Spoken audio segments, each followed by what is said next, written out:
अब हम एनिमेशन की डिटेल्स वगैरह के बारे में देखते हैं कि एनिमेशन किस तरह से अब एडोडेक्स माया के अंदर होती है। एडोडेक्स माया के अंदर बहुत से तरीके से एनिमेशन वगैरह होती है, लेकिन मेन तौर पर सेंटर पिवट के ज़रिए यानी पिवट्स वगैरह के ऑप्शन के ज़रिए, टूल बॉक्स के अंदर जो ऑप्शन होते हैं उनके ज़रिए, और पिवट को चेंज करके, और इसी तरह से कंट्रोल्स के ज़रिए एनिमेशन वगैरह होती है। और एनिमेशन करने का तरीका ये कि सेट की करके टाइम स्लाइडर के ज़रिए उसकी एनिमेशन वगैरह होती है। फिलहाल जैसे मैं यहाँ पे सैंपल के तौर पे स्टॉक मॉडल्स अपने पास से यहाँ पे कोई बॉल को ऐड करता हूँ, तो यहाँ पे देखिए मेरे पास टाइम स्लाइडर आ गया। टाइम स्लाइडर क्या होता है, यहाँ पे हमारी एनिमेशन की तमाम फ्रेम्स वगैरह होती है, इसकी सेट कीज वगैरह होती है। यहाँ पे हम इसे सेट करके यहाँ पे हम इसके एफ पी एस वगैरह को बढ़ा सकते हैं। एफ पी एस बढ़ाने से हमारी एनिमेशन स्लो हो सकती है, स्मूथ हो सकती है, और बहुत सी चीज़ों के लिए आप इसका इस्तेमाल कर सकते हैं। फिलहाल यहाँ से आप लेफ्ट क्लिक करके इस तरह से आपके एनिमेशन को देख सकते हैं अगर आपने ऐड की हुई है। यहाँ से इसके नंबर्स वगैरह को बढ़ा सकते हैं, और यहाँ से प्लेबैक के जरिए अपने एनिमेशन को देख सकते हैं। फिलहाल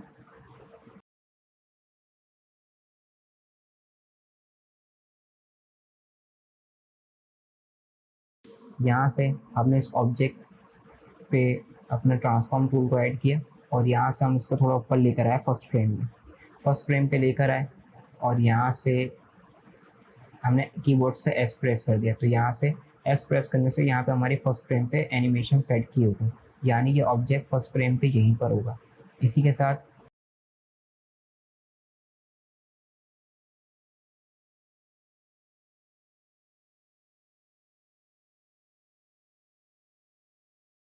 मैं चाह रहा हूँ कि 10 फ्रेम्स के अंदर ये नीचे आ जाए, तो मैं नीचे लाया और एस प्रेस किया, तो ये मेरा ऑब्जेक्ट नीचे आ गया।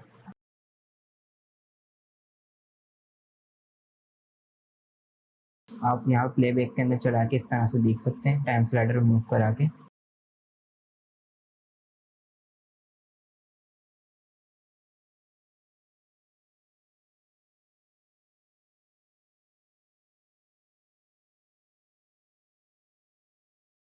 इसी तरह से मैं चाह रहा हूँ जब ये नीचे आए तो थोड़ा सी बॉल स्ट्रेच हो जाती है, दबती है। इस तरह से मैंने इसको यहाँ पे दबाया, स्केल किया और एस प्रेस किया, तो ये सेट हो गई। इसी तरह से मैं चाह रहा हूँ कि जब ये मेरी बॉल बीच में हो तो ये थोड़ी सी मतलब पतली हो, थोड़ी सी लंबी हो, स्ट्रेच हो, खींचे थोड़ी सी।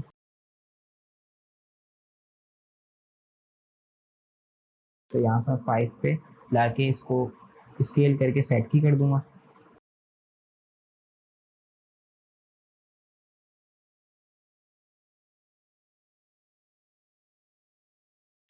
अब मैं इसको अपने प्लेबैक में इस तरह से चला के देखूँ टाइम स्लाइडर पे, तो यहाँ पे मुझे इस तरह से इसकी एनिमेशन मिल जाएगी। अच्छा, मैं चाह रहा हूँ कि मेरी एनिमेशन को कॉपी पेस्ट करूँ, यानी मुझे पता है कि मुझे आगे जाके इसकी सेम एनिमेशन ही करनी है। तो यहाँ से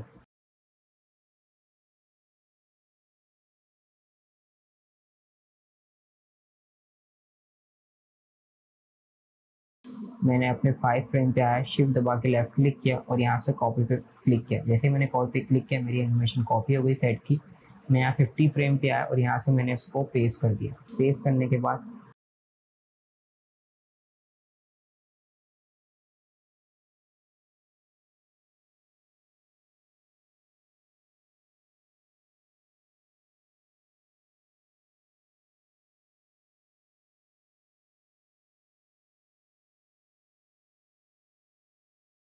यहाँ से मैंने फर्स्ट फ्रेम पे राइट क्लिक किया, शिफ्ट दबा के लेफ्ट क्लिक किया, कॉपी किया, 20 पे पेस्ट किया। तो इस तरह से हमारी एनिमेशन 20 फ्रेम्स के अंदर आ गई। यहाँ से मैं इसके 20 फ्रेम्स को व्यू करूँगा और प्लेबैक में हम चला के देखते हैं, तो इस तरह से हमारी एनिमेशन आ गई।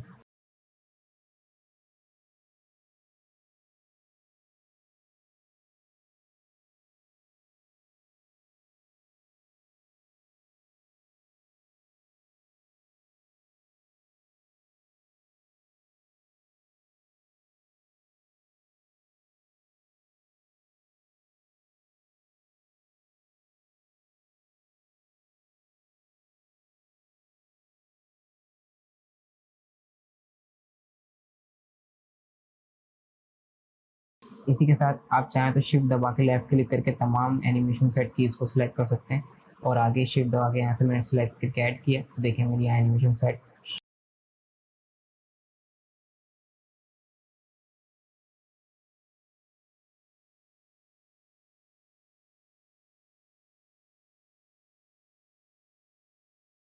ऐड हो गई। हमने एक ही फ्रेम सेलेक्ट किया तो उसने एक ही फ्रेम के अंदर, हमने एक ही फ्रेम सेलेक्ट करके उसको पेस्ट किया तो उसने एक ही फ्रेम के अंदर तमाम तीनों सेट कीज को ऐड कर दिया। फिलहाल हमें आगे तक सेट कीज को सेट करना है, तो यहाँ से हमने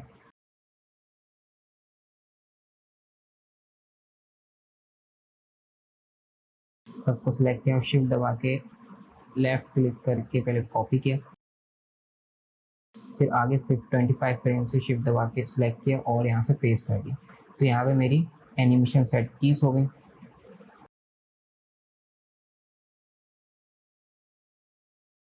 अच्छा, मैं प्लेबैक में चला रहा हूँ तो मेरी एनिमेशन बहुत ज़्यादा फास्ट है, मैं फिर चाह रहा हूँ कि स्लो हो जाए।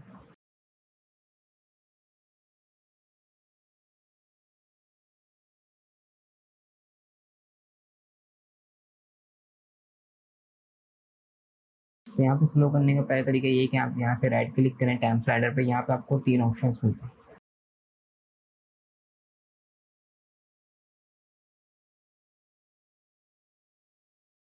यहाँ जैसे ही आप रियल टाइम पे क्लिक करेंगे तो आपकी एनिमेशन रियल टाइम के अंदर थोड़ी सी स्लो हो जाएगी। यानी जिस तरह से 24 फ्रेम पर सेकेंड होता है उसके अंदर थोड़ी सी एनिमेशन आपकी स्लो हो जाएगी, लेकिन एक्चुअल 1 सेकेंड के अंदर जितनी एनिमेशन फास्टली या रन होनी चाहिए उस तरह से नहीं होगी। रियल टाइम थोड़ा सा चेंज होता है, इस तरह से प्ले एवरी फ्रेम करेंगे तो फास्टर हो जाएगा। इसी तरह से play every frame maximum real time करेंगे तो इस तरह से आपकी एनिमेशन बहुत ज़्यादा नॉर्मल स्मूथ हो जाएगी और 1 सेकेंड के अंदर जितनी होनी चाहिए उतने हिसाब से सेट हो जाएगी। नॉर्मली तौर पर हम इसको मैक्सिमम के अंदर ही रखते हैं। यहाँ से प्लेबैक के अंदर इसको चला के देख सकते हैं। अच्छा, अब मैं चाह रहा हूँ कि मैं अपनी एनिमेशन प्लेबैक के ज़रिए अपनी स्पीड को चेंज ना करूँ और मैं इसकी एनिमेशन को स्लो करूँ।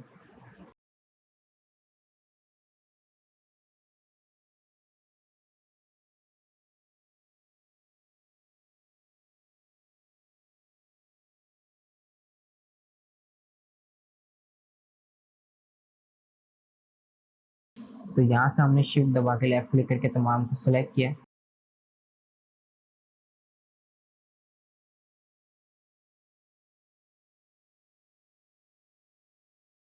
यहाँ पे आपको कुछ प्लेबैक जैसे बटन मिलेंगे, एरोस मिलेंगे।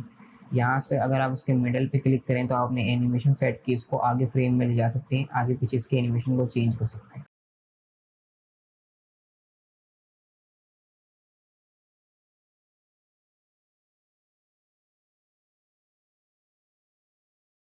जैसे मैं चाह रहा हूँ 40 फ्रेम पे लाके चेंज करूँ तो इस तरह से एनिमेशन मेरी आ जाए।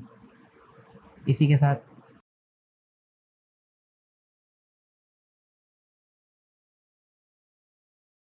मैंने कंट्रोल Z किया, यहाँ से मैंने फर्स्ट से लेके यहाँ तक सिलेक्ट किया और यहाँ से मैंने इस लास्ट एरो पे क्लिक किया और आगे क्लिक करके ड्रैग करके यहाँ तक आगे तक ले आया, तो मैं देखिए मेरी एनिमेशन जो है सेट की आगे फ्रेम तक चली गई और मेरी एनिमेशन लेंथी हो गई, इस तरह से स्लो हो गई। इस तरह से हम प्लेक बैक के अंदर चला के देख सकते हैं। इसी तरह से आप एनिमेशन को इस तरह से स्लो भी कर सकते हैं।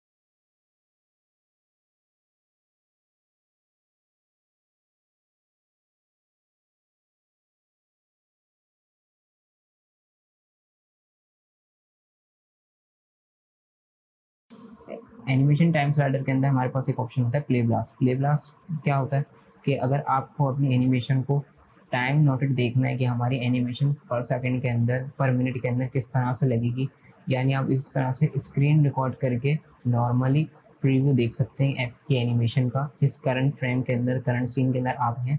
आपका ऑब्जेक्ट जहाँ एनिमेट हो रहा है उसको आप वहाँ पे करंट फ्रेम के अंदर, करंट सीन्स के अंदर उसको रेंडर टाइम के अंदर उसको देख सकते हैं।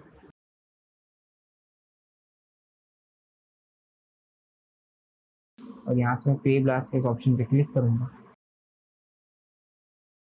जैसे मैंने क्लिक किया, यहाँ से मेरे पास एक विंडो आ गई। यहाँ से आपको यहाँ पे एक ऑप्शन दिखेगा ऑफ स्क्रीन का। ऑफ स्क्रीन क्या होता है?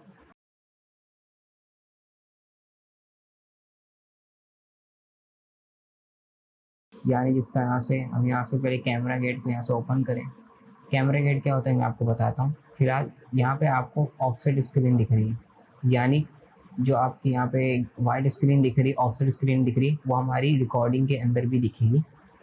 और ये जो एंगल है, ये जो हमारा कैमरा है, यहाँ जिस एंगल से हम अपने सीन को देख रहे हैं वो हिस्सा भी रिकॉर्ड होगा और ये ऑफसेट स्क्रीन भी रिकॉर्ड होगी। इसी तरह से यहाँ पे आप AVI के अंदर भी रिकॉर्ड कर सकते हैं, देख सकते हैं। फिलहाल तो हमें वीडियो के अंदर ही चाहिए, इमेज के अंदर नहीं चाहिए।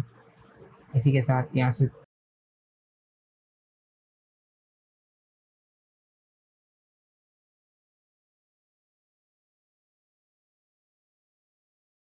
क्वालिटी 100 करते हैं क्वालिटी अच्छी होने के लिए। यहाँ से आप विंडो चाहते हैं रेंडर, तो फिलहाल हमें तो फिर चेक करने के लिए हम यूज़ करते हैं तो हम विंडो ही करेंगे।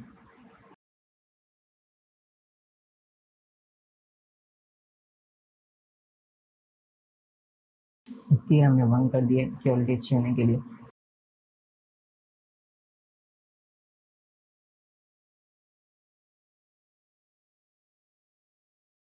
यहाँ से सेव फाइल करके आप अपनी वीडियो कहीं भी सेव कर सकते हैं।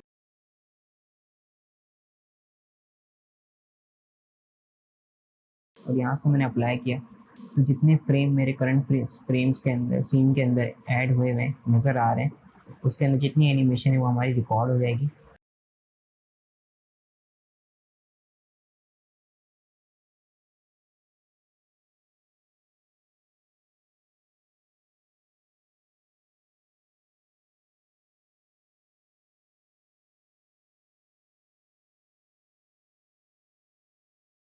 तो जैसे अप्लाई किया तो देखिए हमारे पास ये वीडियो आ गई।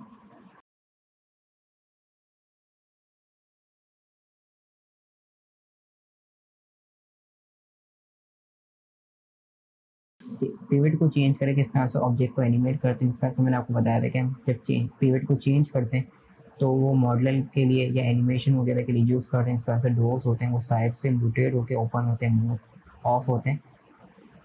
तो इसी तरह से हम यहाँ से पिवट को भी चेंज करके इस तरह से ऑब्जेक्ट को एनिमेट करते हैं। यहाँ से मैंने, तो यहाँ से मैं इंसर्ट दबा के इसके पिवट को यहाँ से कोने में लाऊंगा।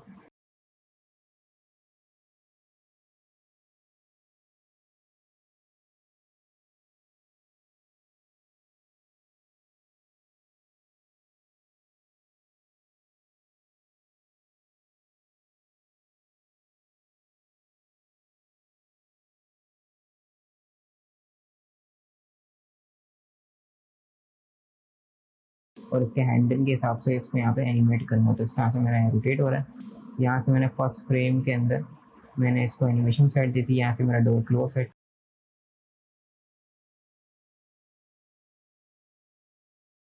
10 फ्रेम के अंदर मेरे ओपन हो जाएगा। चैनल बॉक्स के जरिए यहाँ से अगर आपको ज्योमेट्रिकल डेटा मैथमेटिक्स पता हो तो यहाँ से भी आप इसको 45 के एंगल के अंदर इस तरह से एनिमेट कर सकते हैं। तो यहाँ से मैंने इसको एनिमेट किया और यहाँ से अपनी कीबोर्ड से प्रेस करके सेट किया।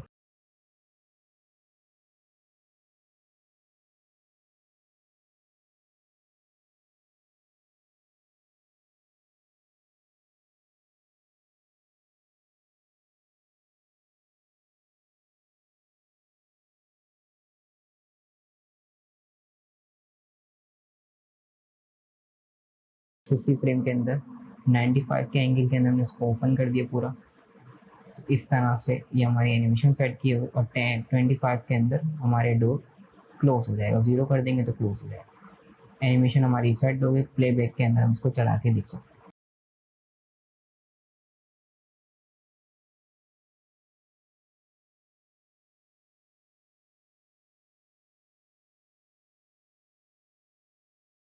इसी के साथ हम ऑब्जेक्ट को कंट्रोल के जरिए भी एनिमेट कर सकते हैं। और इसी तरह से, जिस तरह से मैंने आपको बताया था, कर्व के जरिए हम कंट्रोल बनाते हैं।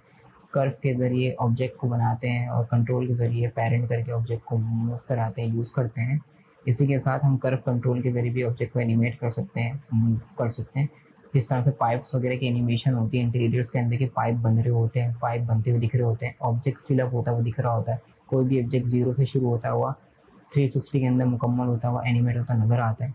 तो यहाँ से हमने पहले यहाँ पे कर्व बनाया बेहतरी के ज़रिए, और यहाँ से हमने सर्कल को ऐड किया हुआ है कर्व को, और यहाँ से हमने सरफेस के अंदर एक्सट्रूड के ऑप्शन बॉक्स पे क्लिक किया।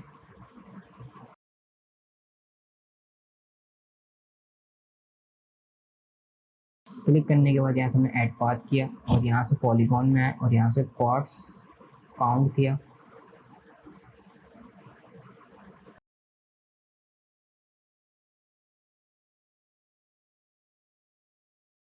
और यहाँ से पार्शियल कर दिया और यहाँ पे अप्लाई कर दिया।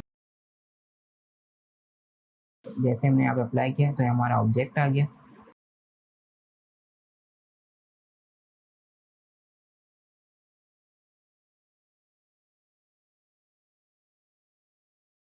यहाँ से आप इसके इनपुट्स के अंदर दो ऑप्शन दिखेंगे सब कर्व के।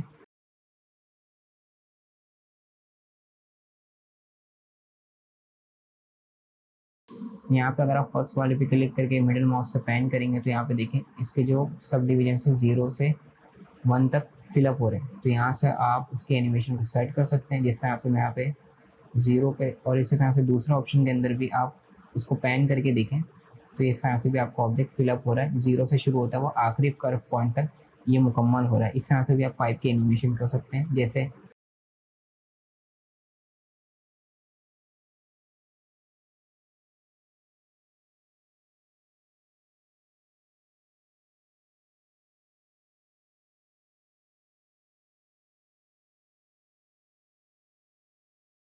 मैंने यहाँ से इसको 1 फ्रेम पे आया, फर्स्ट पे इसके इनपुट पे क्लिक किया, एस प्रेस किया तो हमारी एनिमेशन सेट हो गई।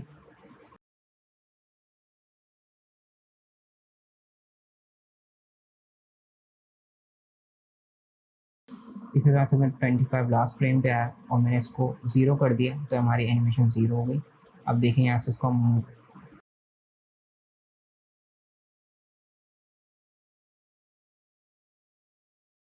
टाइम ट्रैवलर को चला के देखें तो हमारा ऑब्जेक्ट के सब डिवीजन मुकम्मल होते हुए नज़र आ रहे हैं, एनिमेट होते हुए नज़र आ रहे हैं। इसी तरह से हम दूसरी एनिमेशन भी कर सकते हैं।